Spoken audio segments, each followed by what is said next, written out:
Ladies and gentlemen, it is 2025, and that means welcome to Season 1 of Let's Talk About Last Week.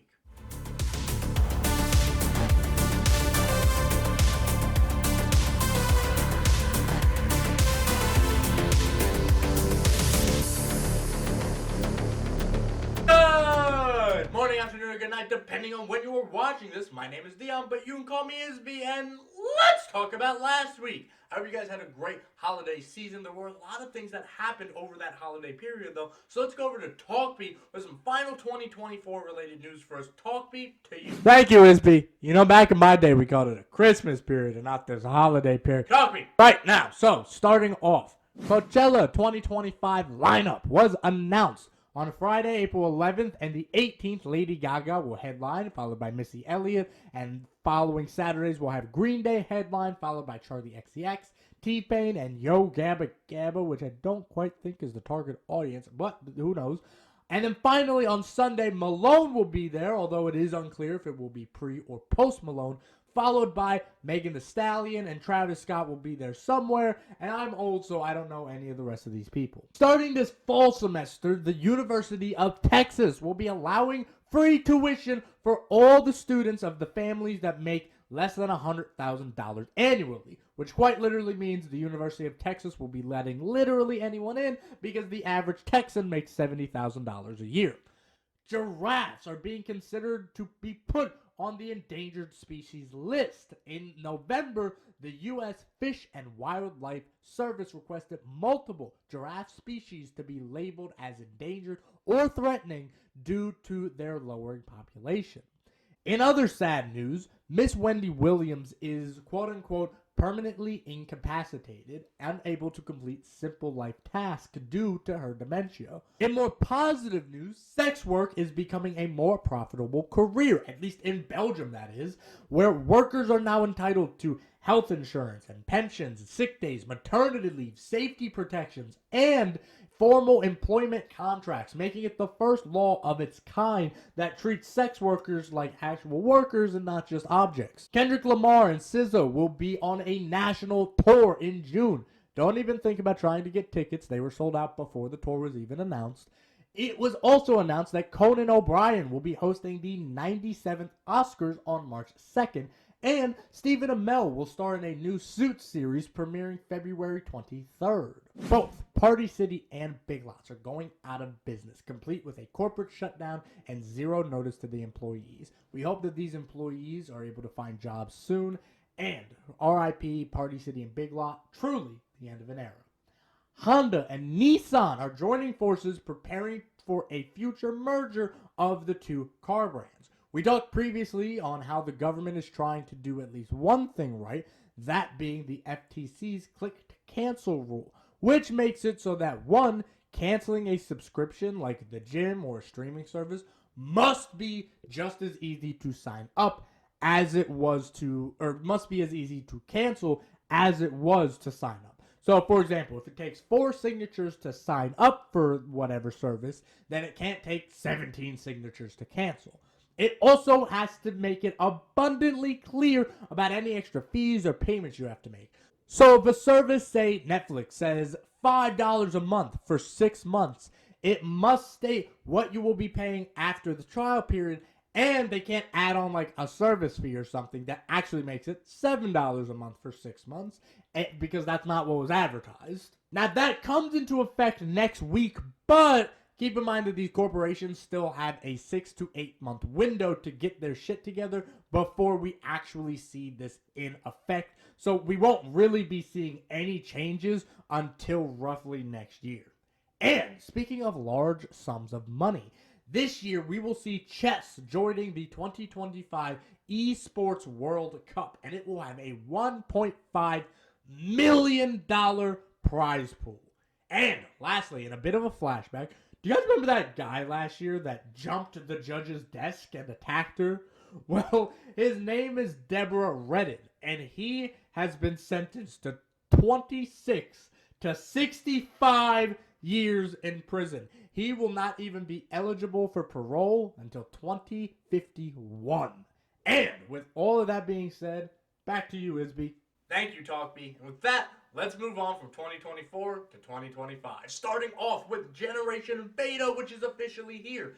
Every child born from January 1st of 2025 up until December 31st of 2039 will be part of this next generation of humans, meaning millennials, you're now boomers, and Gen Z, we're kind of old. But you know who's not old? 17-year-old Luke Littler, who is a record-breaking darts player that has just become the world champion, making him the youngest darts champion ever to exist. So congratulations to him. And in the world of sports, the NFL playoffs have started with the wild card being last Sunday, eliminating the Chargers, making the Texans the first team that will go against the Patrick Mahomes Zebras in the playoffs. And the Bills will be going against the Ravens this Sunday. It also ensured that the Eagles will be moving forward as opposed to the Packers. And I'm recording this on Monday, so I have no idea who won the Rams.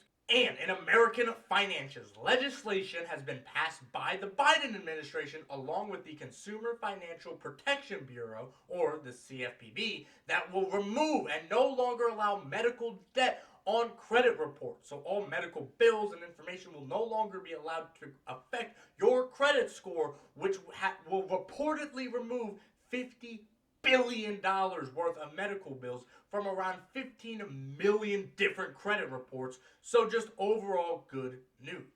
And in some fun food news, Oreo has re-released its Oreo flavored Oreos.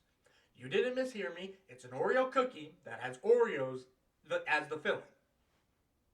Speaking of stupid decisions, Allie and AJ were recently on the Call Her Daddy podcast, where they explained that since they're in their 30s, labels simply don't want them. And that kind of sucks because they're barely in their 30s. So for their life in the music industry to basically be over, according to these executives, it explains why many artists have started to go independent rather than relying on these big studios. And speaking of the music industry, TMZ has reported that Nicki Minaj is being sued by her former manager for assault, battery, and intentional infliction of emotional distress. And in even more celebrity news, so many engagements. Benny Blanco and Selena Gomez, Zendaya, Tom Holland, Haley Steinfeld and Josh Allen, Dua Lipa and Callum Turner, Montana Jordan and Jenna Weeks. Even Mr. Beast and his partner got engaged. Gypsy Rose Blanchard gave birth to her child on the 1-year anniversary of her prison release, which, if there's a god that confirms her sense of humor, Corey Leray had announced that she is pregnant with Trippie Redd's kid, and Caitlin Hale and Angelo Masagali, who played two kids, Marta and Frankie in the School of Rock film, they got married. So there's big, happy changes overall for a lot of people. On the unfortunate side of things, Jessica Alba and her husband, Cash Warren, have split after 16 years. And Lily Allen and David Harbour also called it quits after 5 years of their marriage. Now, we're about to get into some big crazy stories involving a lot of legal stuff. So sit back, subscribe so you can hear updates next week when we talk about this week, and click the links down below for all the other channels. Here's a clip. I forced myself inside of your game and your party. What did he say? I'm on the inside. Oh, well, alright. Well, that didn't work out. Okay, I let him go. Jack off. Get a UAV. Oh, come on! Popping smoke. Got him. Damn it, I didn't throw it back in time. Fuck! Now, legal issues. Starting this year, Senate Bill 184 went into effect, saying that bystanders must stand 25 feet away from all first responders that verbally warn them to back off while the responder is working. Now, this law has raised concerns. On one hand, yes, first responders absolutely need room to do their job, their initial investigation, stop a crime, save someone's life, and they don't need a bunch of former TikTokers trying to get the scoop in the process. On the other hand, people have raised concerns about officers, specifically police officers. Will they use this new law to target individuals who are recording their crimes and assaults that they may be committing? And will they use this law to get rid of any footage that was captured, or just make it harder for bystanders and witnesses to actually see what the law enforcement is doing and if they're doing things that might not be official job related? This came up after Olympian Fred Kerley, who just won the bronze medal in the 100-meter race during the Paris Olympics this past year, was arrested after a confrontation with an officer wherein Mr. Kerley was attempting to get into his vehicle that just so happened to be near a completely separate, unrelated crime. The officers confronted the Olympian, words were thrown, and eventually so were hands. As we can see in the body cam footage, the police officer attempts to push Kerley back, and Kerley knocks his hand away and says, "Hey bro, don't touch me," and the officers escalate the situation from there. Now, this whole situation correlates to the previous story about the Senate Bill 184 because the Olympian's girlfriend, Miami DJ known as DJ Sky High Baby, was also arrested, and she wasn't even involved in the confrontation. She was just a recording bystander. So why was she in cuffs? A lot of people are concerned that this sort of thing might happen a lot more often, especially with President-elect Trump talking heavily about police immunity, which would make something like this situation that was obviously handled wrong, the officers would take no responsibility for their actions. They wouldn't have to, despite wrongful arrest, escalating the situation, excessive use of force. And speaking of President-elect Trump, he has caused a lot of issues that were, well, they're involving taking over other countries. He keeps saying that Canada will be the 51st state. He says the Panama Canal is American property. He wants to change the name to the Gulf of America instead of the Gulf of Mexico. He wants a lot of stuff. And rather than focusing on the obvious issues with that, I want to ask why. Why are you trying to talk about taking over other countries and making Canada the 51st state when Puerto Rico is there? Guam is there. Fucking D.C. It's a location that is literally in the United States and it's still not a state. So why can Puerto Ricans sign up to be part of the United States military, but they don't have a congressman representing them? We should be focusing on these locations before we even try to think about talking about taking over spots all over the globe. And speaking of Trump, our first terrorist attack of 2025 occurred on New Year's Day in New Orleans after a Cybertruck burst into flames outside of a Trump International Hotel. If that's not foreshadowing, I don't know what is. And speaking of flames, LA is on fire. There are multiple large fires all around the LA area. Thousands of people have lost their homes. Millions, potentially billions of dollars of property damage. Huge environmental damages done to the forest. And there's really no telling of when it's going to stop, what the final damages will be. We at B Corp hope that everyone gets out safe and securely. So if you know someone who lives in the California area where these fires are occurring, then please reach out, help them, see if you can assist them, please. And in even more unfortunate news, especially for the African American community, a Virginia nurse named Erin Elizabeth Ann Stratman has been arrested involving a case where black babies were suffering broken bones.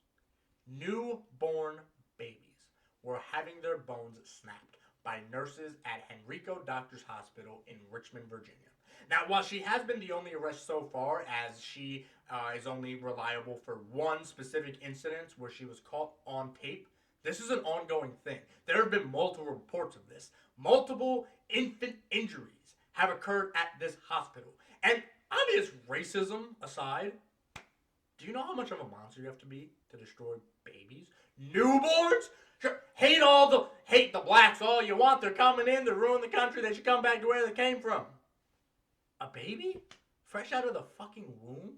You are a sick, twisted individual. And whoever is involved in any of this needs to be held beyond accountable, because that is absolutely disgusting and should not be tolerated by any means. In other minority news, Idaho Republicans have introduced a resolution to their constitution calling for the Supreme Court to overturn marriage equality.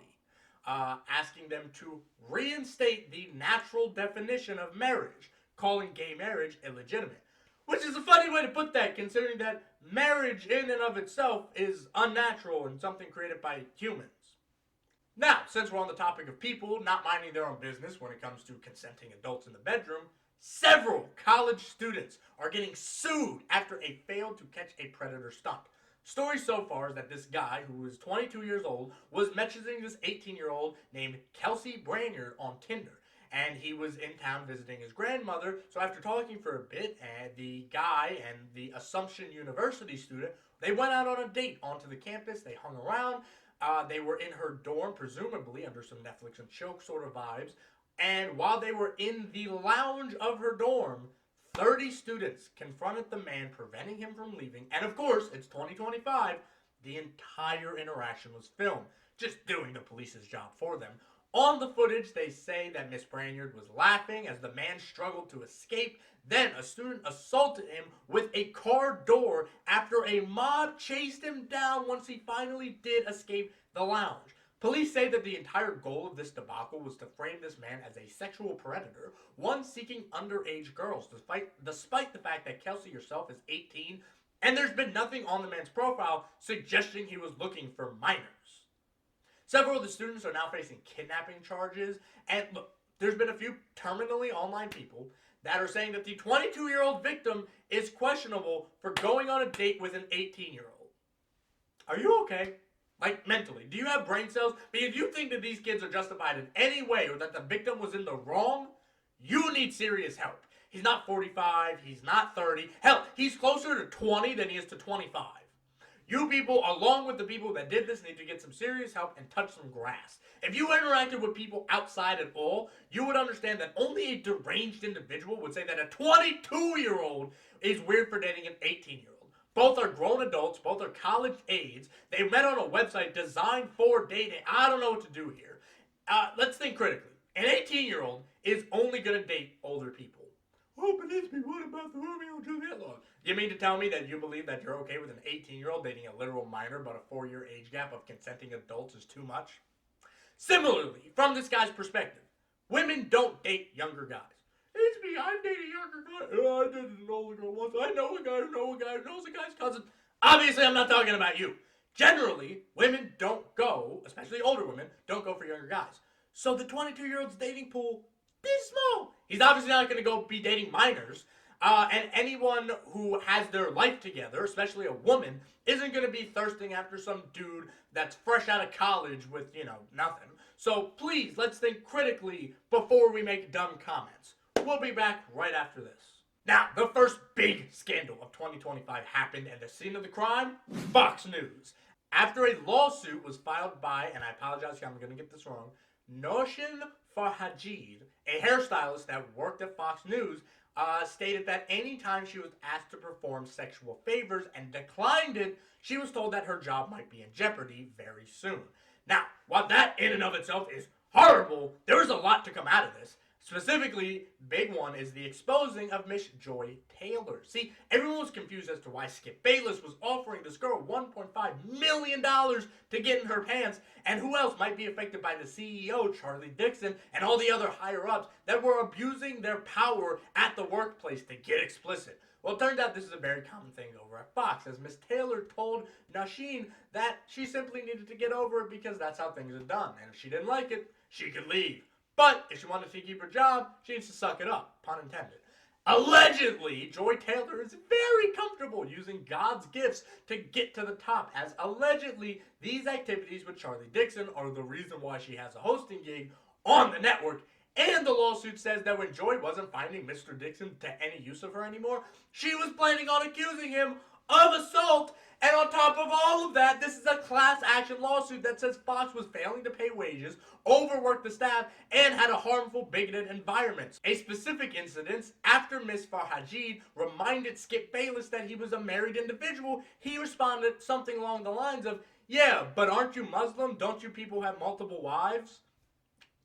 It's not looking good for Fox. And in some big influencing news, Honey is under heavy fire and possibly legal trouble after it was revealed by YouTuber Megalive that the browser extension isn't exactly honest about how it operates. We're going to play a clip here because he does so much of a better job explaining it than I possibly could. So Megalag, I'm stealing your content. So let's say you're watching a video on YouTube, and after watching, you're convinced you should buy the one recommended in his video. So you scroll down and find Linus's affiliate link to that product. Now, for those of you who don't know, when you click an affiliate link and buy something, the influencer who promoted the product earns a commission for referring you to that store. So you add the product to your cart, get to the checkout page, and hello, Honey says they found you 10 coupon codes. Sweet. Well, let's quickly rewind and see what was happening behind the scenes. You see, after clicking Linus's affiliate link, you'll notice in the URL, there's a tracking tag labeled Short Circuit. That's a reference to one of Linus's YouTube channels. and this tracking tag is how Newegg knows who to pay a commission to. We can also see that this tracking tag has been saved on my browser in the form of a cookie that will expire in 30 days. That way, if we only decide to complete the purchase a few days later, Linus will still be credited the sale. So what happened when we got to the checkout page? Well, once Honey popped up, watch what happened to Linus's affiliate cookie after we clicked apply discounts. You see that? Honey came in, removed Linus's affiliate cookie, and replaced it with their own, claiming credit for the sale and pocketing the commission money for themselves. Yeah. Of course, this is highly problematic, and because of this, Legal Eagle, the lawyer influencer, has decided to take matters into his own hands and filed a class action lawsuit against Honey for allegedly stealing billions of dollars from various creators and businesses. But, ending off in some positive news, Corey X Kenshin might be returning to YouTube after a 17-month hiatus. He has announced a manga series, which is why he took his break, and has promised to upload 100 videos in the year of 2025 due to this break. And speaking of manga, let's go over to NerdBe, who has some nerd news for us. NerdBe, to you. What's going on, IsBe? We have a ton of nerd news as always. Up first, Denzel Washington. Now, he has a bunch of films coming up, but this will be his last batch of films as he plans on retiring after these films.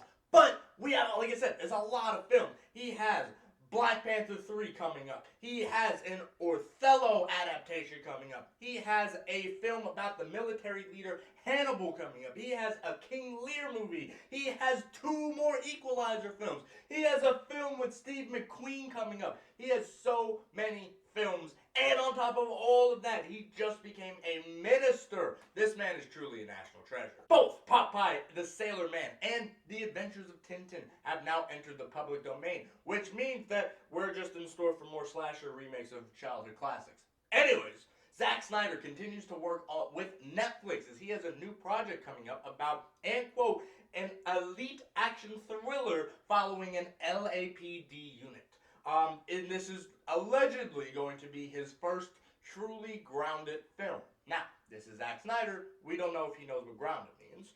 Also, there will be no more Hasbro films. That's right. After what Hasbro has called a series of flops, they have decided that they will not be putting any more money into making movies at all. And that if a studio would like to use one of their properties, that studio will be funding that movie by itself with zero funding from Hasbro. Hasbro has stated that they will only be focusing on video games and trading cards. So, you know, if you were hoping for Transformers 2, take out a loan. Also, in a move that can only be described as 9/11 and its consequences, a feature film of Ali Hazelwood's The Love Hypothesis will be coming to theaters. Now, this doesn't sound too weird until you realize that The Love Hypothesis was originally written as Raylo fanfiction. We're going to move on. In comic news, we have Predator vs. Spider-Man, which will be written by Benjamin Percy and drawn by Mark Ferraria, and that will premiere later this year. Also later this year, we have Deadpool Will Kill the Universe one last time. Hopefully it'll be the last of the trilogy, because this is really stupid and kind of sucks. Anyways, Robert Kirkman and Ryan Otley will return in April for a new Invincible comic called Invincible Battle Beast. Also, Absolute Batman. It was the highest selling comic book of 2024 with over 400,000 copies sold. I mean, this is amazing, and Scott Snyder has already said that this is an ongoing series, so it will continue to go as long as people are buying the book. And speaking of high-selling issues, Comey Can't Communicate will end after 3 chapters. Speaking of manga, as mentioned by IsBe, Corey Kenshin has made a manga himself, and it is called Monsters We Make. And he has already talked to several studios about making it into an anime, so we'll be on the lookout for that.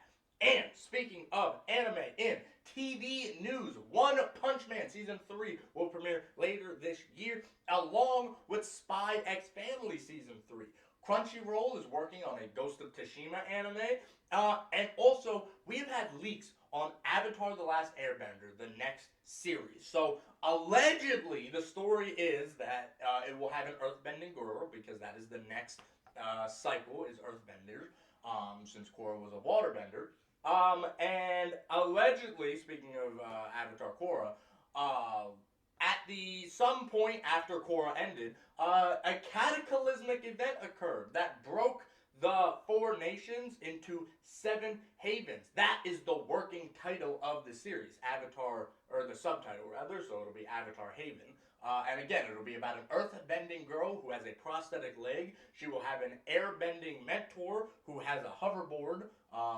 And yeah, allegedly, the other big drop that we know about this, apparently it is going to, the storyline will be that the Avatar is a twin. Now, this is huge because fans of Avatar have been wondering what twin avatars would even look like. What would happen if one would have all the powers and one would have no powers, or if they would both have 2 powers, or if they would both have equal powers, or if one would become evil and one would become like, well, you never know.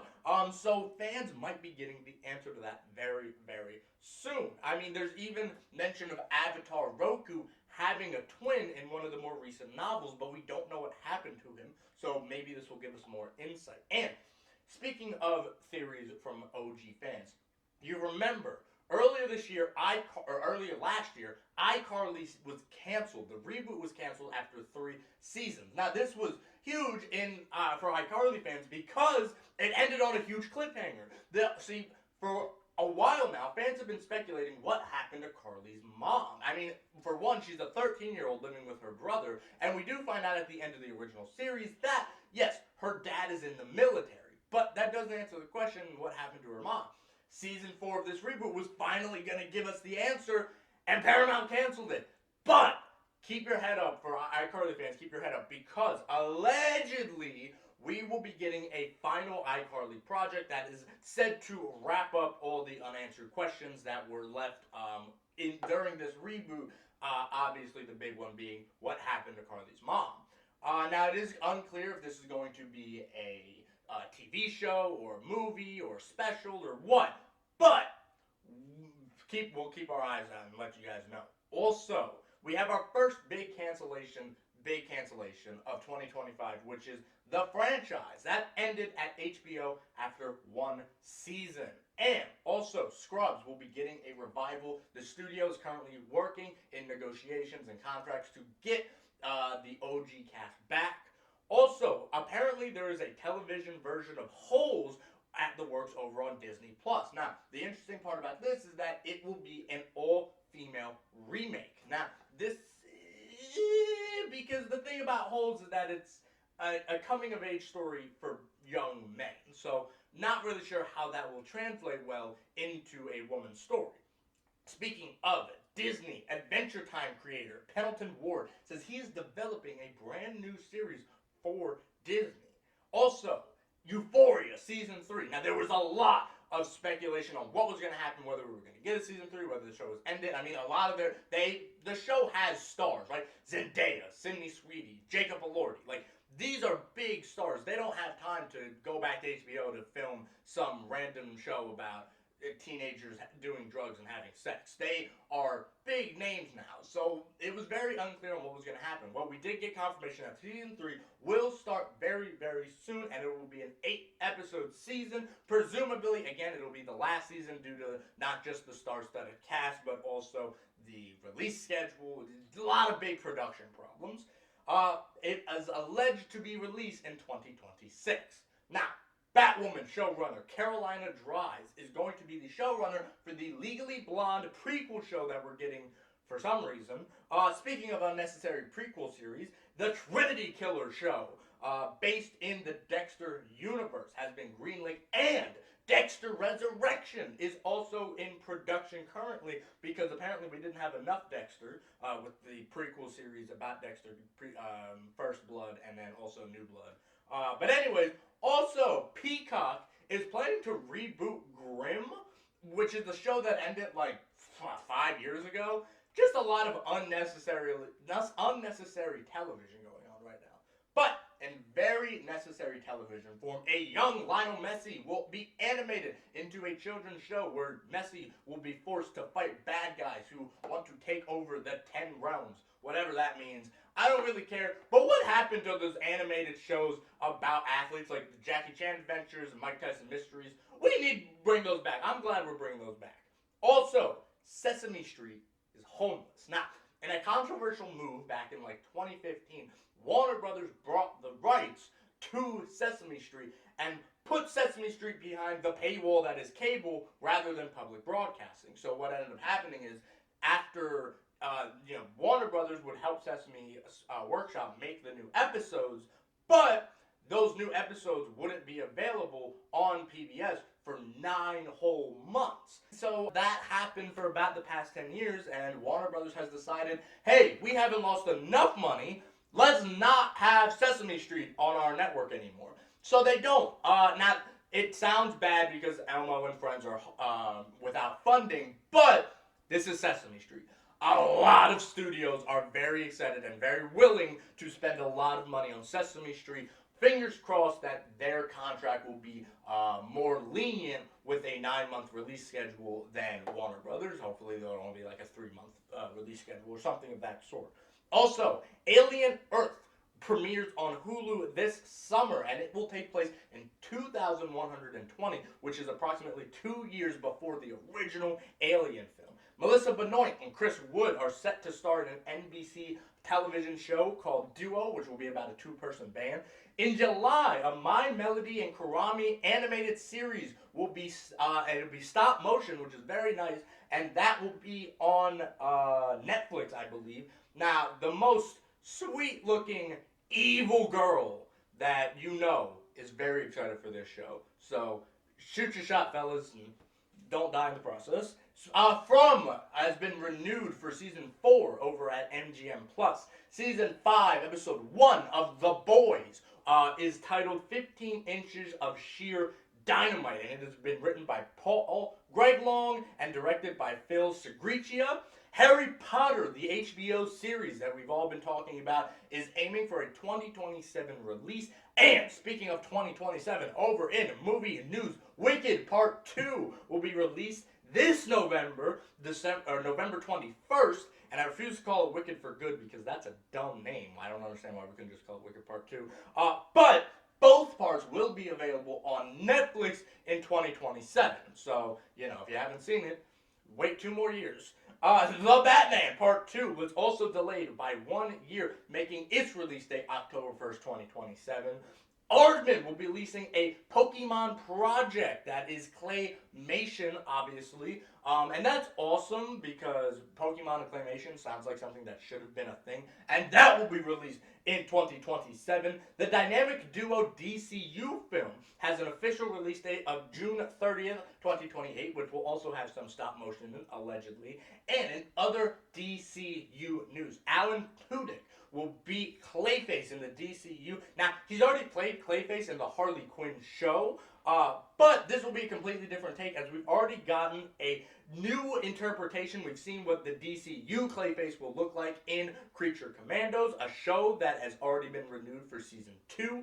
But this is huge because Clayface will be the 4th DCU movie, and it is alleged to be similar to The Fly. It will be a horror tragedy. Its budget will be around $40 million, and it is alleged to be in theaters around September 11th of 2026.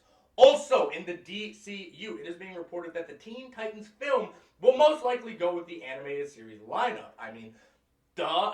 There's a lot of people who are expecting the new comic or the old comic. Why would they not do the television show? That is most likely what's going to get people in theaters. Anyways, Jason Momoa has confirmed that he will finally be playing Lobo, a dream role that he's had, the role that he assumed he was going to get in the original DCEU before he was cast as Aquaman, and he will premiere as Lobo in the Supergirl film and will be the DCU's Lobo for the foreseeable future.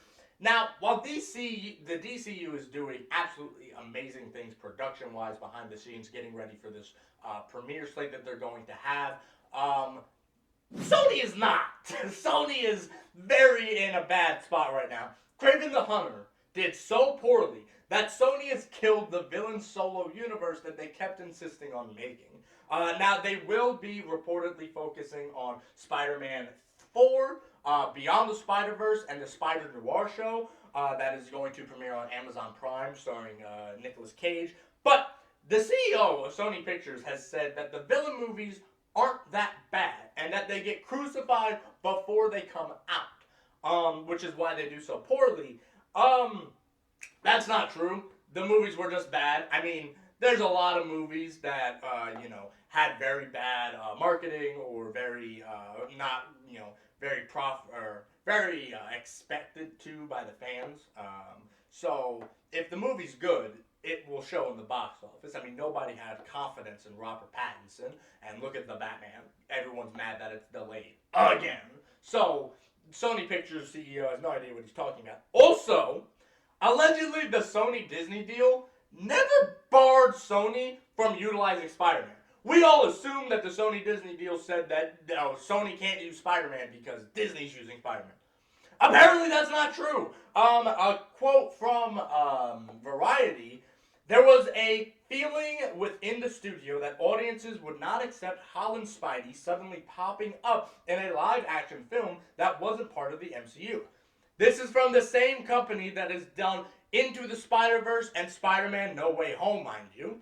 According to ex-Bitter relations analyst Jeff Bach, and quote, unfortunately for Sony, they had a taste of success with Venom, and that kind of spoiled everything for them because they thought they could just spin off all these characters. They didn't realize that while Venom could carry a franchise, the rest of them could not.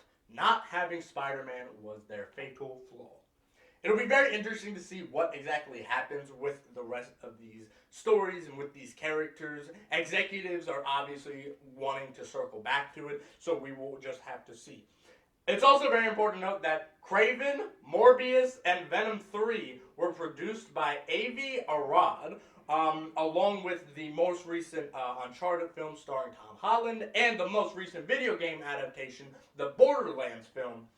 All 5 of those movies never broke 50% on Rotten Tomatoes. And he is set to produce the live-action Naruto film, the live-action Legend of Zelda film, and the live-action Metal Gear Solid film.